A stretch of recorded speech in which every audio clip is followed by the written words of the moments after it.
Hi, welcome. My name is Amanda Decker. I'm a nurse practitioner that specializes in medical weight management. If we've not met, I hope we meet sometime soon.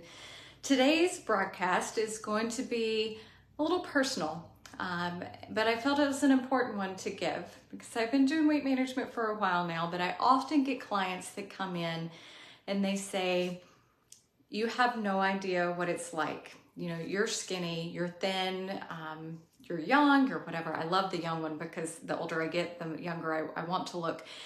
But many times people look at me and say, you have no idea what it's like to live in my shoes, what it's like to deal with obesity, what it's like to have a crazy life and a crazy family. And, they just think that I'm divvying out advice that I have no idea what I'm talking about. And so I haven't stopped and shared my personal story at any point that I've been doing weight management. In my podcasts that I've done with other people, I've done bits and pieces, but I felt like it was important to take time so that you can possibly relate to my story. And we all are different. We all have different journeys.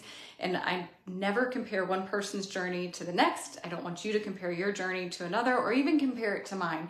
But I think that we all can have a healing and find some common ground in each of our stories. And so I've got my note cards so I don't ramble too much and keep you too long on this Tuesday afternoon when I'm recording. But I felt important to tell you my journey with weight and how I got to where I am today.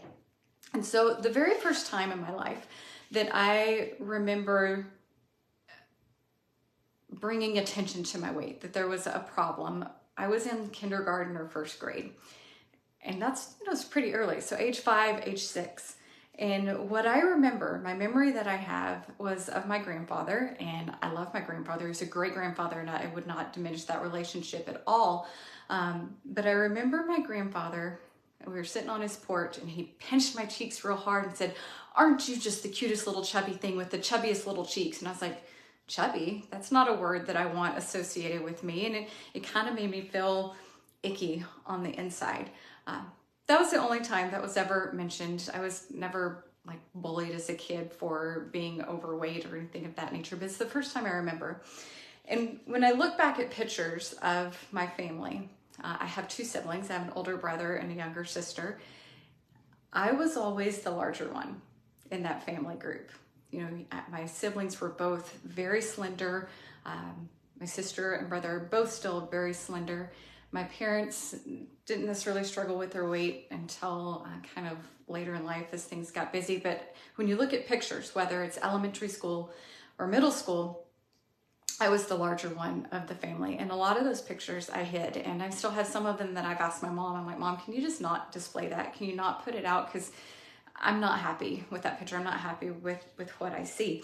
And you have to ask, looking back, what made that difference? Why were my 2 siblings more slender than I was, growing up in the same house, eating the same foods, being raised by the same parents? The genetics are the same. And so one of the things that I remember is, and I know I had lots of courses of antibiotics in my life. My siblings didn't, they had some, but not as many as I did. And this was before the age of 5, before the obesity really kicked in. And it was for ear infections. I had chronic ear infections. And we know now in obesity medicine that taking frequent antibiotics increases obesity, especially in children, increases the risk of obesity, even in adults though. If you've ever taken a course of antibiotics and your stomach's not been quite right afterwards, it's because of the changes that they have created. And so I think that was one of them. I had multiple rounds of antibiotics before I got tubes put in. But I also struggled with food addiction at a young age. And you might say, "Hey, how is that possible and why do you even remember that?" But I have a vivid memory, and this is one I even tell my kids about. It was an old timers day. I was looking forward to old timers day at church, dressing up. We did that when I was younger, like old timey people. But the night before, I found the Teddy Grahams, and I ate the entire box of Teddy Grahams. But I didn't just eat the entire box of Teddy Grahams. I ate the entire box of Teddy Grahams hidden in a closet where nobody could see me. And that has multiple flags of food addiction there. You're eating a highly processed food that's highly refined in sugar, hitting that pleasure center of the brain. You're hiding it because you're ashamed and you didn't want people to know. The next day, unfortunately, I puked my guts out from eating the whole box of Teddy Grahams. And to this day, I have never had another Teddy Graham. So thankfully, I broke up with that particular food addiction, but food addiction in general was part of my life at a young age. All of those foods, I gravitated towards those. And in the 80s, when I was growing up, when I was younger, processed food was hitting the market and was everywhere. And we were told, and my parents were told, that it was good for me. But one of the things that I did as a young kid is I went to visit my great-grandparents all the time. And they were wonderful people, great supportive people, would not diminish that relationship at all. But man, they wanted to feed me, and they didn't want to feed me the good stuff. When you think of country cooking, like the veggies and the meat and stuff like that. No, every day I either had a fried bologna sandwich, which I'm good with the bologna and cheese, by the way, but I had fried with the white bread, or I had white bread with butter smothered on it and Karo syrup with a side of Tootsie Rolls. Can you say processed food and sugar addiction? My siblings didn't quite, they went to visit my grandparents, but my sister was a little bit younger than I. She was not exposed to that. They were already gone by the time she was in elementary school. And my brother went down, but just not quite as often as I did. And so I had a lot of antibiotics, processed food addiction at a young age, and highly accessible to processed foods everywhere. I was overweight my entire childhood, going from elementary school to middle school. So when you look back at all those pictures, it kind of stands out. And my next memory, though, when I first realized that weight was a problem. So when I was younger, I was overweight. I was in the obese category, but I didn't realize it was a problem. When I first realized that it was a problem, I was in the 9th grade. And I remember a girl in class specifically asking me what my pant size was. She wasn't trying to be mean. She might have been. I don't know. All the girls were comparing their pant size. And I remember lying about mine, because all of a sudden it occurred to me that my pant size was bigger than the other girls in my class. Not necessarily every single girl. I wasn't the largest girl, but I'm the one in that group where everybody was comparing their pant size. Mine was different. And I remember telling a lie about that because I didn't want them to know what my pant size was. And I felt embarrassed. And at that point, as a 9th grader, I developed a very unhealthy relationship with food. There was no connection of food and health. The only connection I have was food equals fat, and I'm fat and I don't want to be fat. And that set in and resonated with me. And unfortunately, in the summer, between my 9th and 10th grade year, I lost a lot of weight. I lost between 30 and 40 pounds and very rapidly and in a very unhealthy, restrictive pattern, because my association was food is fat and I don't want to be part of that. And that, it started a not great relationship, I guess you could say. But I did maintain that weight pretty much through high school. I would have periods of restriction and periods where I wouldn't restrict. So when I say restriction, I'm not saying all the way to anorexia. I can say definitely between that 9th and 10th grade summer, I was bordering on some troubled times with food, with anorexia. But my high school career, I would restrict down my calories. I'd get to what I want, and then I would be the typical teenager again, and I would restrict down just calories in general, cutting back. And I was able to maintain until I hit college. And you've all heard of the freshman 15. I had the freshman 20. I definitely gained the freshman 20. Life was good, but I was eating and not really thinking about what I ate, and started to get borderline. I was in that borderline overweight category. My second year of college got super stressful. Classes got stressful. I was 5 hours away from home. A relationship I was in at the time kind of fell apart. And that unhealthy relationship with food that I'd already had in the back of my head resurfaced. And everything in my life felt out of control, except for what I was eating. I could 100% control that, and control it I did. And during that second year, I lost between 25 and 30 pounds, once again, in that very unhealthy weight, almost to the point that I was underweight, and people would comment about me being extra small or too small. And I don't know, it made me feel happy. And when you have an unhealthy relationship with food and you're not relating it to your health and you're relating it to emotional things that are going on, it is. When you're small, one, it's never small enough, but two, it makes you feel joyful when people comment on how small you are and actually encourages you to go further.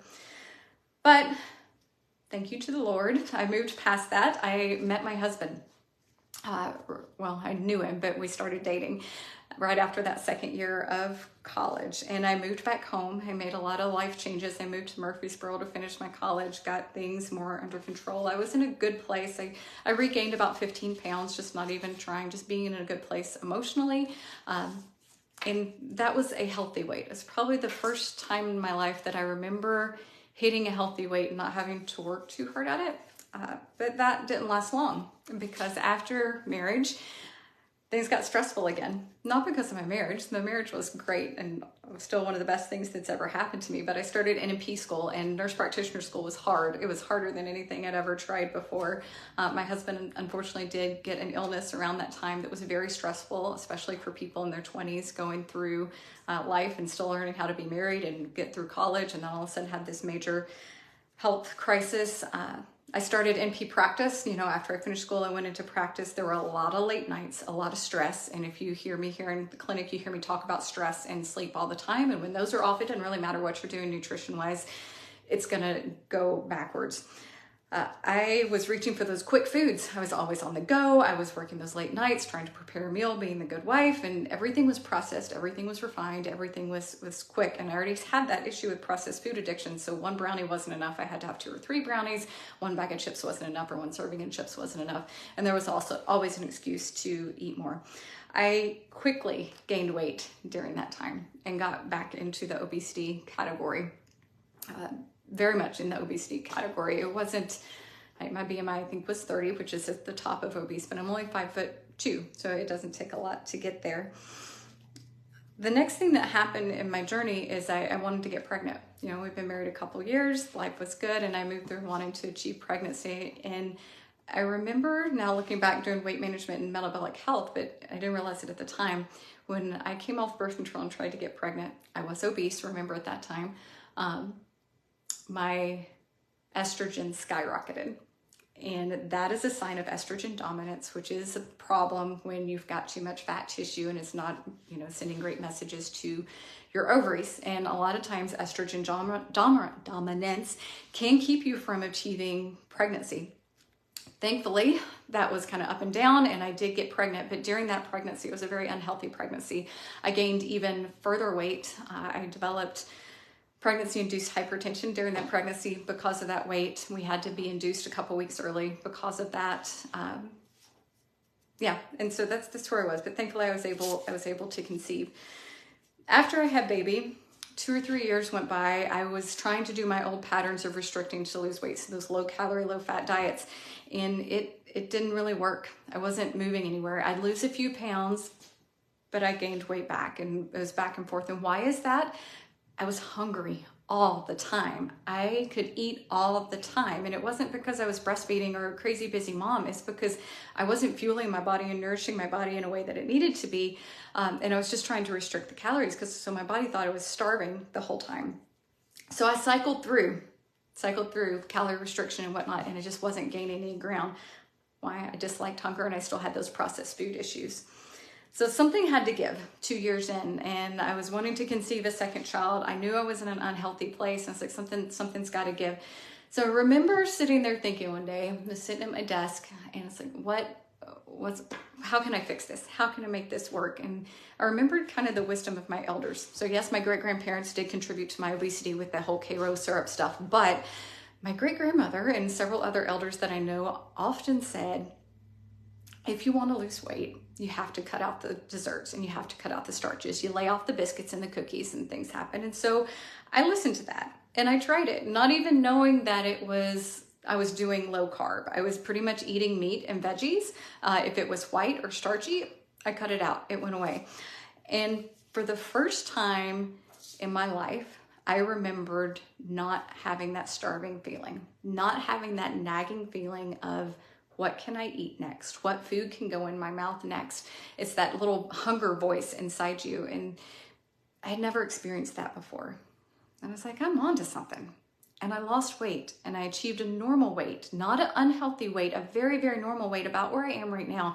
And I maintained it. I got pregnant the second time. That pregnancy had a whole lot of scary stuff associated with it that we can talk about another day, but it wasn't related to my weight at all. I actually only gained roughly 20 pounds with that second pregnancy and was back to my pre-pregnancy weight within 6 weeks of delivering, and felt great. And I think my baby was healthier because of it.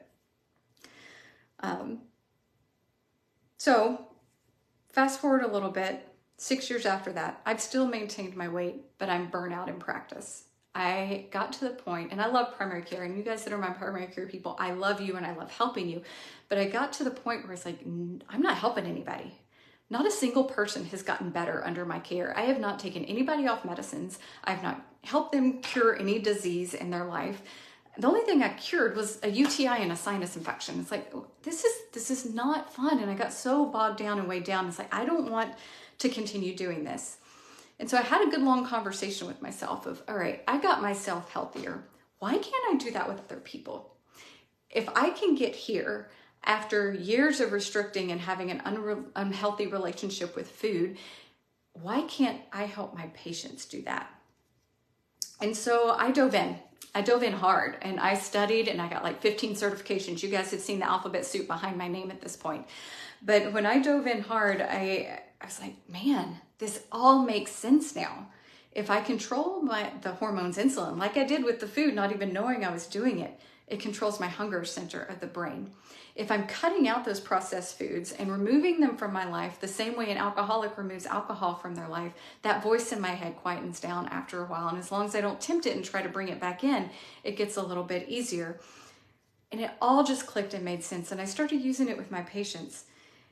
And when I started using it with my patients, my whole practice life changed. My life at home changed. Everything changed, because then I was helping you guys get healthier. For the first time in my 13-year career at that time, I was taking people off of medications. I was helping them regain control of their lives, feel stronger, feel better, and I know that some people are living better because of it. So there's my story. It's struggle from a young age, and if you think that I still don't struggle with processed food, you're wrong. I still every day get tempted. There are certain foods I can't be around. I think I'm pretty open with everybody that Snicker and Baby Ruths are some of those, but French fries are another one. I can't have the first French fry because it triggers that pleasure center in my brain, and I want it and I don't stop. So those things don't come in my home. And I even have to be careful with low carb products that are processed and refined too much. They trigger that pleasure center of my brain, and I can sense it. I can sense losing control. And where I had an unhealthy relationship with food and I lost control, it made me restrict too far. But here, if I can sense that control, I can stop now and take a deep breath and say, no, I have to nourish my body, give my body the healthy things that it needs. And then I am more in control of my food and my health and my mental status, and I'm in a good place while also keeping my body in the healthiest place it needs to be. So while I don't know exactly where you are, and everybody's journey is different, everybody experiences different side effects from being overweight, I can tell you that I've successfully lost 40 pounds and kept it off for over 12 years. I can tell you that I've had those nights when I can't stop thinking of food, and it's all I can do to keep from going in the kitchen and grabbing it. I have had those times when I've wanted to fill that emotional void when I'm upset, or even when I'm happy and I want to fill that with food. I've had those times when I'm embarrassed about my size and about what's there, and I still have those. I still have, like I said, those pictures that I asked my mom not to bring out because I don't want to see them. And so I hope my moment of vulnerability has helped you, one, to relate to me more, and can encourage you also to share your story with others, because we all need each other's stories. We need to hear about each other's struggles so that we can learn how to overcome them. And when you're here sitting in the clinic across from me and I make a suggestion about things that I've tried, know that it's coming from a very heartfelt place, because it's literally something that I've tried and worked for me, or has tried and failed for me. And that doesn't mean it's going to work for you or fail for you, but there are things that are worth a try. So have a wonderful day. And if I can help you in the clinic, you've not seen us yet, please give us a call. We're happy to help.